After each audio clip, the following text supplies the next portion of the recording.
Mr. Turk, we have approved your request for a Steam Deck. Your mission, should you choose to accept, is to review the unit in 48 hours. Good luck. Only 48 hours? I'm going to need more coffee.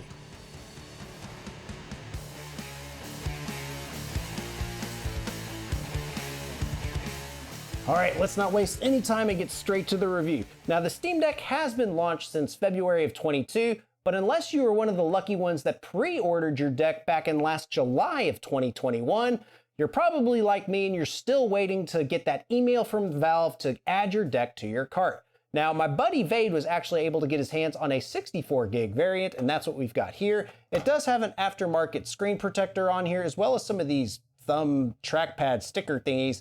But for all intents and purposes, this is the type of Steam Deck that you're going to be getting, of course, as soon as you can get your hands on that email. So if you're part of the Q3 gang, let me know down in the comments and we can all go cry in solidarity. Now, the Steam Deck has some really impressive specs, primarily led by its custom APU solution, where they combine the Zen 2 CPU cores and the RDNA 2 GPU cores. Now, Valve, going with a custom solution, is able to tweak and optimize the core counts and clock speeds of both the CPU and the GPU in order to get some impressive performance at a lowly 15 watts. Now, besides the CPU, they actually have some really impressive specs going with it. This is going to be utilizing the latest mobile standard of LPDDR5, clocking in at 5,500 megatransfers per second. Now, as far as storage is concerned, again, this is a 64 gig variant, but they also come in 256 and 512 gig variants. But fortunately, all Steam Decks do have access to this little SD card slot here on the bottom. And for my testing today, I've been using this 512 gig SanDisk Extreme. Of course, go over to the Steam Deck Discord. I've got some links down in the description, or check out the subreddit to see if they have some recommendations for you. Now, what would a review be without looking at the competition? Now, over the past couple months, I've been looking at some of the competition, and I've had my eyes set on the OneXPlayer. And fortunately, they have just announced and released their 5800U based OneX Mini. Now, this is a great form factor, very comparable to the deck, but it is utilizing a different CPU and GPU solution. It's using the latest Zen 3 CPU cores with 8 cores and 16 threads, but it's using the older generation of graphical cores known as Vega. Both products have different clock speeds going for its CPU and its GPUs, but overall, the performance could be kind of comparable. Of course, we'll take a look at that later in the video. Now, the OneXPlayer Mini also has an impressive spec sheet. It's going to be using 16 gigs of LPDDR4X running at 4266 megatransfers per second. Now, for storage, this is going to be the 512 gig variant, but if you go to their website, you can actually pick out a 1 terabyte or 2 terabyte option. Of course, the increased size goes with increased premiums. But if you want to void your warranty and try it out, it does have access to an 80mm M.2 on this board, and you can increase the capacity yourself. But again, it voids your warranty, and with my luck of the different units, that warranty is going to come in handy sooner rather than later. So now that we've got both competitors out here, let's look at them both side by side. And the first and probably most glaring thing is, of course, the screen size. Both units are going to be using a 7-inch screen, but the Steam Deck is going to be using a 1280 by 800 pixel resolution. The OneXPlayer Mini, it's not as large as the 8.4 inch model, but this one's going to be 1920 by 1200. Both of these products have a 16 by 10 aspect ratio, but as you might expect, the OneXPlayer Mini does have a larger pixel density, so in theory, it should look a bit better, but I don't know if you'll actually be able to tell the difference. I definitely recommend you guys run either 720p or 800p on your OneXPlayer because that Vega APU, I don't think it can drive the larger pixel size. Now, after talking about the screen size, the OneXPlayer is significantly smaller. It's actually about 10.5 inches wide, whilst the Steam Deck is almost just short of a foot. But when it comes to the height of the device, the OneXPlayer is about 4 inches, Steam Deck is about 4.5. So overall, the dimensions, the Steam Deck is larger, but when it comes to the thickness and how just thick the device is, of course, the controller portions are the larger Z depth here, but you can tell the thinness of the device and where the screen is.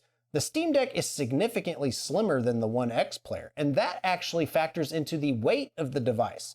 I find that the One X Player, though it feels pretty good in the hand, it feels kind of, pretty dense and pretty thick. But when you pick up the Steam Deck with the wider grip and just the, overall wider form factor here, that weight actually doesn't feel as bad. When in fact, the Steam Deck is actually, a quarter to a half a pound heavier. I measured it on my bathroom scale. It's not really scientific, but I find that the Steam Deck feels thinner than it actually is, whereas the One X Player, it just feels more, robust and firm. Now, of course, the size of the device is going to impact the actual ergonomics of the unit. Now, let's start with the One X Player. And one thing I really enjoy about this unit is the addition of these little humps on the back. If you've actually looked at some videos about the 8.4-inch model, that model is just flat across the entire unit, makes it very difficult to hold. But by the addition of just these little plastic improvements here on the back, it makes it very natural to play the unit with your hand on the left analog stick and all the X, Y, A, B buttons. But unfortunately, when you have to use the D-pad or the right analog stick, man, it just feels really cramped and tight, especially with my thumbs. I can almost feel some pinching going on. It could be because I'm just getting old, but that just really felt uncomfortable. In fact, when I was playing some Super Metroid on here, I found it really difficult to do the morph ball trick to get to the early super missiles. I found it really difficult to get there, but I managed to do it. It might take some getting used to. You could do your hands a little flatter. But overall, the ergonomics just aren't that great. I do like the buttons. They feel really good. But on the Steam Deck, man, this just feels so much more natural. Of course, you have access to both of your directional buttons within just, moving your thumbs. And the X, Y, A, B buttons are also really accessible. The only thing I don't like about it is the trigger buttons here. You almost forget about them since they're so closely fit to the design. I had to actually do that a couple times when I was playing Metroid. Overall, I really enjoy the placement of the buttons here, and the start and select button were really easy to access, especially when you're trying to untarget your missiles in Super Metroid. So I preferred this layout than the One X Player. But one thing that I think might take some getting used to are these additional buttons on the back. I constantly found myself triggering them while I was playing games just by how I grip the device. Your mileage may vary here, and it could just be that I need a little extra practice with the device. One thing I really like about the Steam Deck instead of the One X Player is just how substantial these grips are. By having additional height on it, I'm able to grip the device a little bit better. I just feel much more confident holding my deck, right? Because just got a good firm hold grip on it. But with the One X Player, by having a little extra slop on it, I just don't feel, it just feels a little looser or limper. That might be the right word to say. So overall, I definitely enjoy the ergonomics of the Steam Deck quite a bit more. But the One X Player, it is still usable, but it could use some improvements going into a Gen 2 or Gen 3 model going in the future. Now, outside of ergonomics, I've got to talk about the operating systems. Now, the One X Player is going to come out of the box with Windows 11, and Steam Deck is going to have SteamOS 3. It's a version of Linux that I wish they would go ahead and release to standard desktop users, but for now, it's only available on the Steam Deck. Let's actually go ahead and boot these up real quick and do kind of a time trial mode for boot up times. One thing I enjoy about the One X Player is its version of Windows 11 comes with no additional software installed. It's a pure vanilla experience, and you can install it and customize it all the way you want. Now, we're already booted up into Windows, which is awesome. Let me put in my password real quick. And that's going to be my biggest issue I have with the One X Player. Now, of course, there's all sorts of keyboard options with the One X Player, but we primarily have access to the keyboard button. But as you can see, it is really small, and unless you maximize it or make it really big, being confident in just how you type into this thing, it's going to be difficult. And of course, you can't actually see what's going on the screen. Now, there is a Windows included feature, but it is also very not usable. I like this form myself. It's a much cleaner keyboard. I'm more confident in the keys I press, but it's covering up half my screen. And if the input field is below where the keyboard is, I'm gonna have to scroll up or find a way around to it. So I really despise the keyboard solution that's on the One X Player. Now the Steam Deck, on the other hand, is much more user-friendly. You're prompted with your Steam user that you want to log into, and then from there you can go to the different menus. Now I'm going to go ahead and show you guys the keyboard real quick. Go up to the search menu and see how it pops up that lower half screen there. And you have different options for how you actually find the keys. So I pressed the wrong button. There we go. You can use the D-pad, you can use the analog sticks, you can use the thumb pads. This keyboard to me feels a lot more user-friendly. It's of course going to take some getting used to actually put in stuff properly, but with all of these other hotkeys and stuff, you're going to be able to use this keyboard much more effectively than with the OneXPlayer. But besides that, if you're wanting to tweak either of these options or go into desktop mode with your Steam Deck, I highly recommend you either get a Bluetooth keyboard or a USB dock of some sort. With all that said, I'm really pleased with how both units is able to handle ergonomics from a usability perspective, but I do have to give the edge to the Steam Deck because I find it just much more pleasurable than trying to get it to work with the OneXPlayer. Now with handhelds, it's not just about average frames per second and 1% lows. There's loading times, battery life, and all that kind of stuff we have to factor into just how well each of these devices perform. Now, the first thing I wanted to talk about is loading times, because remember, the OneXPlayer is utilizing pure NVMe storage, whereas this version, the 64 gig, is running off of the SD card. So let's load up F1 2020, and let's load it up with DirectX 11 and do a side-by-side drag race.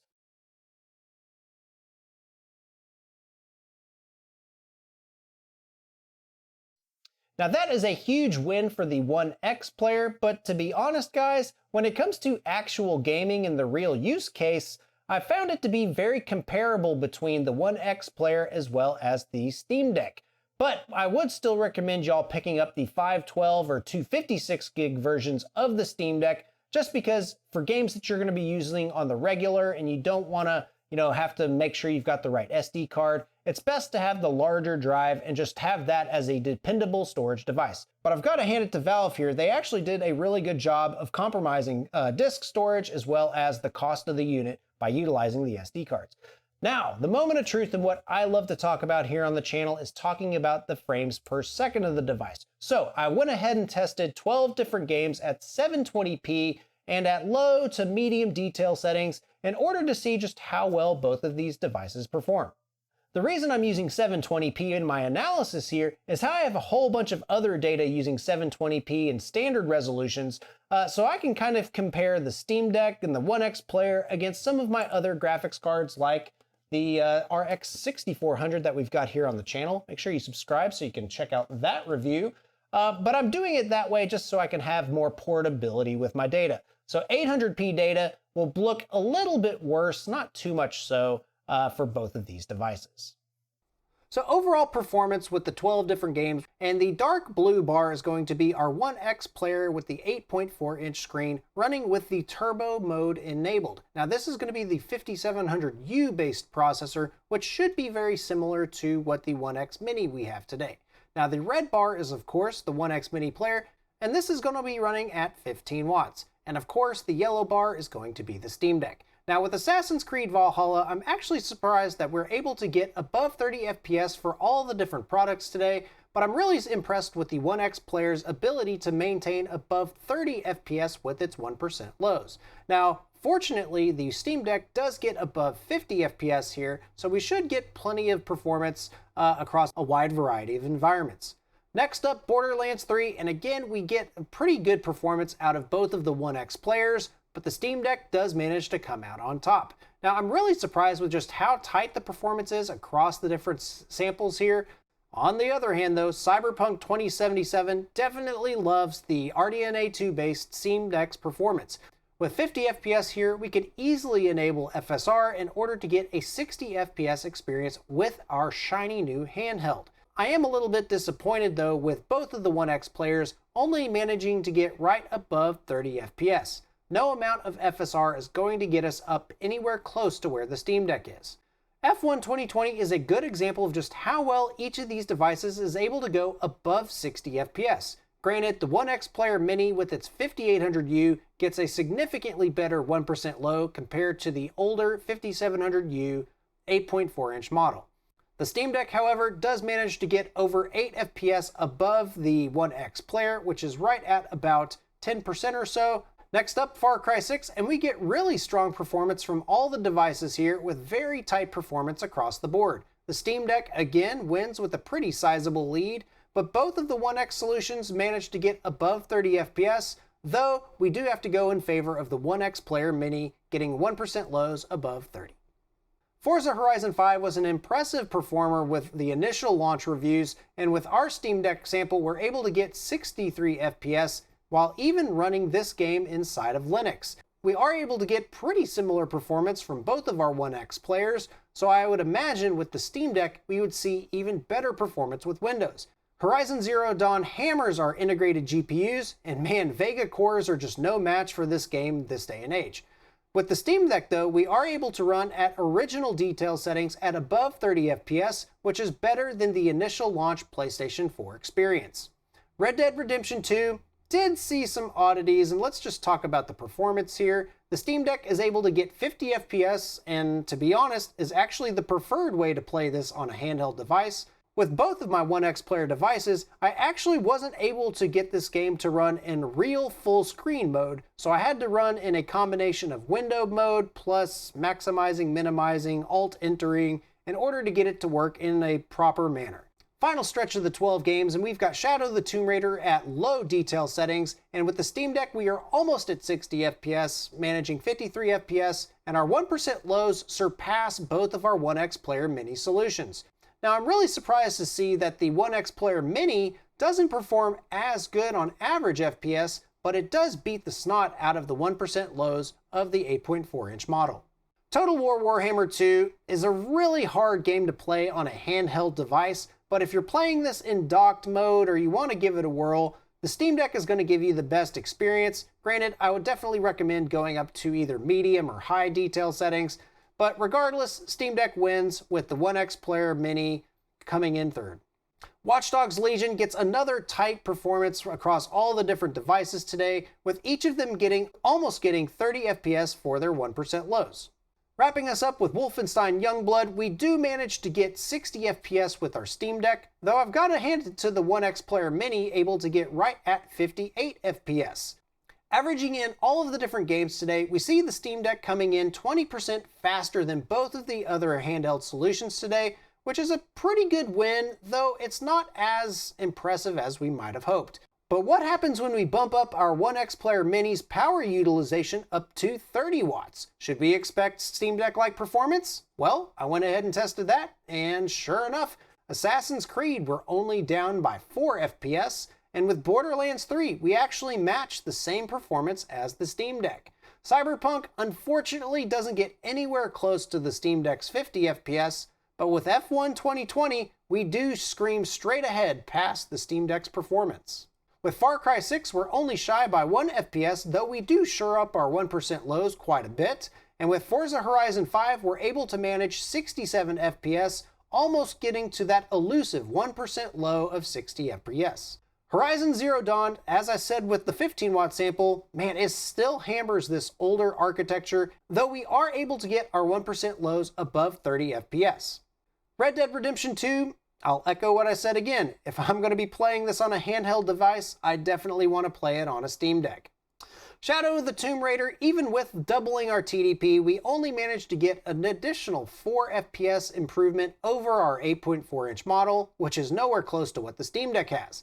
Total War Warhammer 2 doesn't become any more playable from a user's perspective, but it is a more fluid experience to watch. Watch Dogs Legion is almost able to match the Steam Deck's performance, with the OneXPlayer coming in at 42 FPS.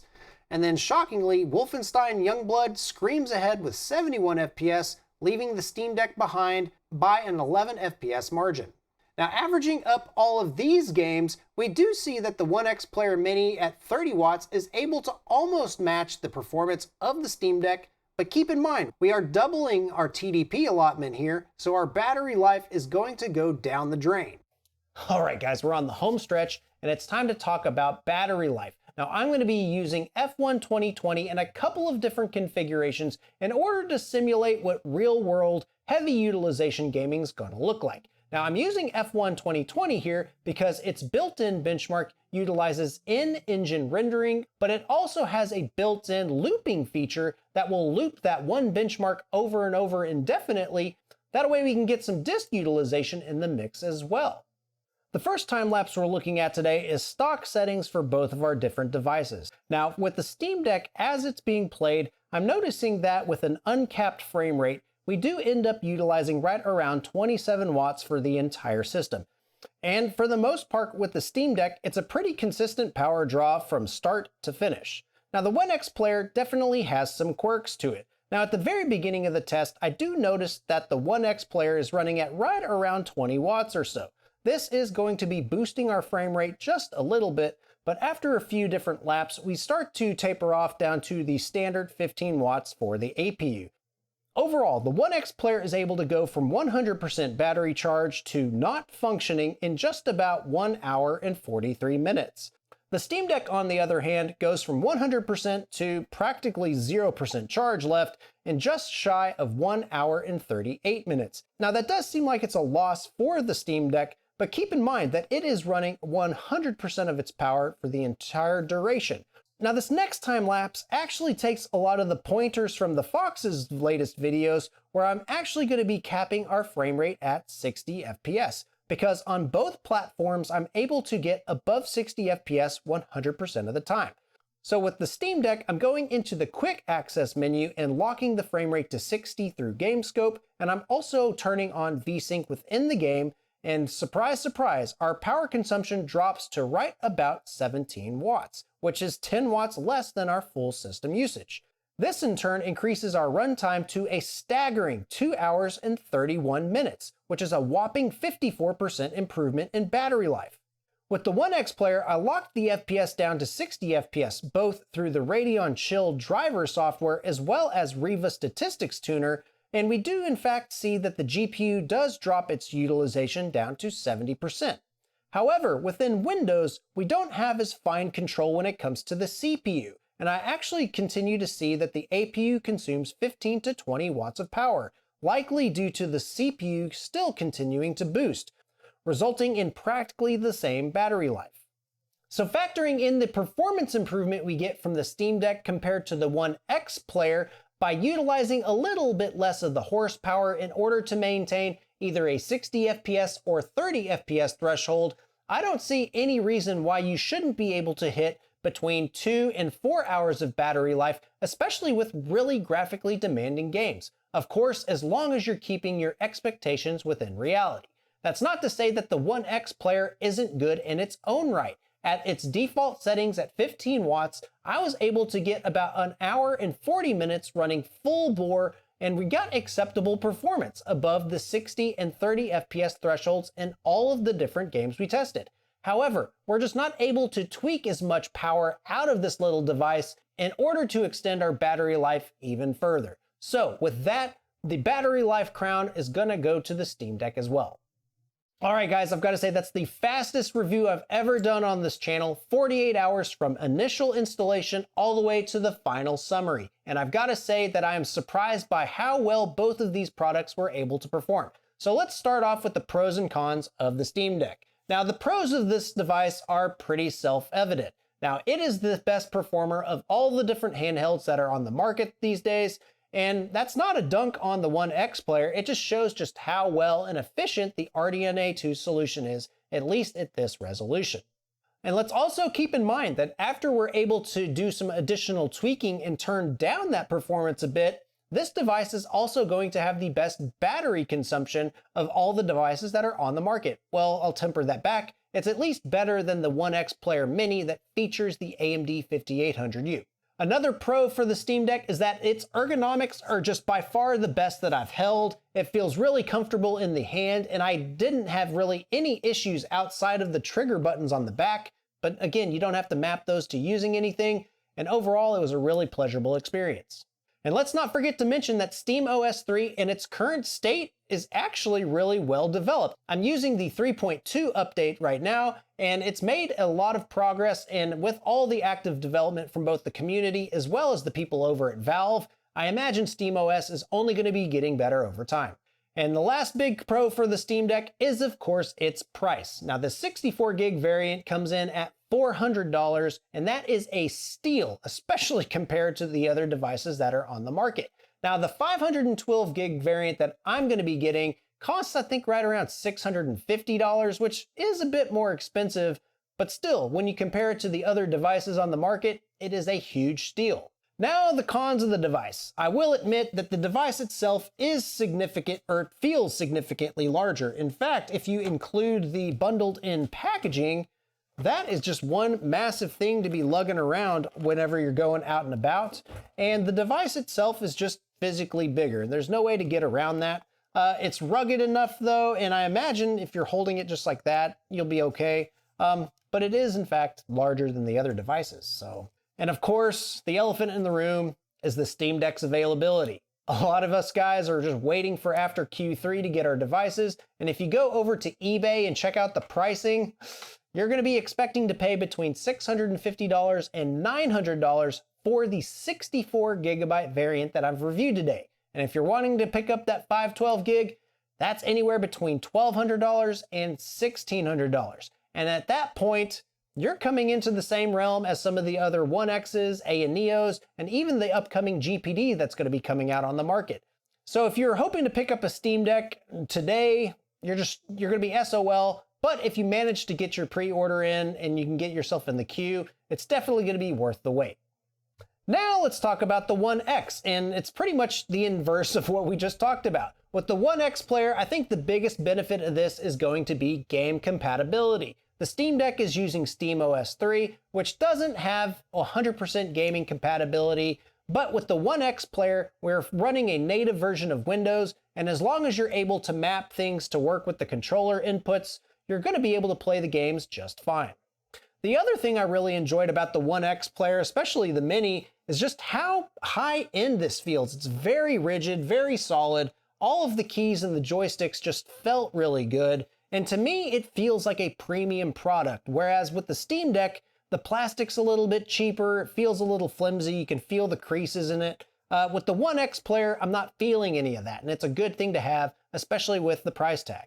And lastly, of course, is the availability. Now, I picked up this unit for $1,000 US, and that was on the early bird sale. I did get the little fancy package that comes with it as well. It's significantly smaller, but a lot less substantial than the Steam Deck solution. But if you go over to their product page, you can click buy it now, and you'll be waiting for it to ship from China, which for me took a couple weeks, but you are able to go there and buy it. You don't have to necessarily go to Amazon. You can if you want, but you don't have to go to eBay, and you don't have to pay scalper prices in order to get it today. But that brings up the big cons with this device, and that's the price.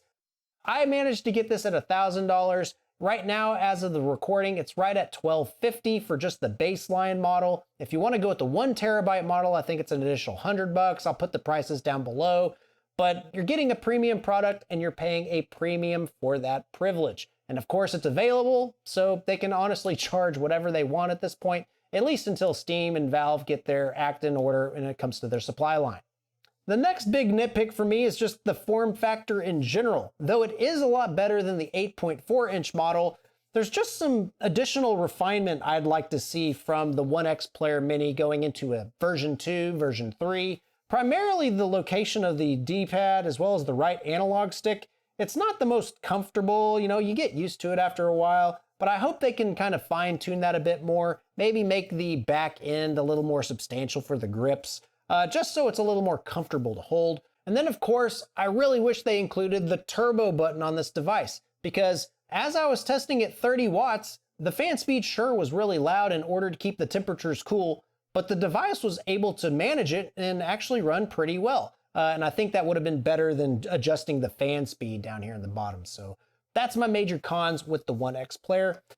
And that's the video, guys. I hope you enjoyed it. Let me know down below if I missed anything. Unfortunately, I do have to return the Steam Deck back to its owner so it can get some good playtime in their hands. But if there's any other things y'all want to see with the One X player here, I'm going to be loading Linux on it at some time. Let me know. I'm always interested in breaking things and sending it back to the manufacturer so that they can fix it. But I'm always interested in doing some hacking and all that stuff. But thank you guys for watching the video. I hope y'all enjoyed it.